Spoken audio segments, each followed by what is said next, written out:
As of now, Mr. President, Antonio Trillanes and some NBI operatives are still at the library, Mr. President. May I move that the Sergeant at Arms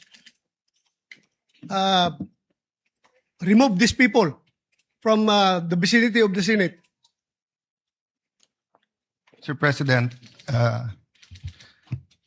dear colleagues, Senator Trillanes, as a former member of the Senate, is welcome in the Senate and will of course be given due courtesy unless he has He is part of the harassment, unless Mr. he President. is part of the harassment. So Kasama niya. You gave me that Siya answer. ang nagwa sa Yes. NBI na harangin ako dito.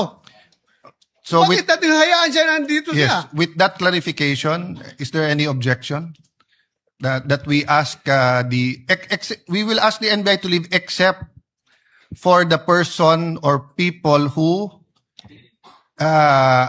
assaulted you, because in my view, our legal should bring them for inquest because they were caught flagrante delicto assaulting a senator in our premises.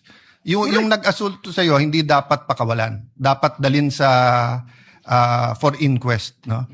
Yung kung walang kilalaman na nandito at wala silang official business dito, may motion ang Senator Bato na paalisin sila sa Senate. Is there any objection?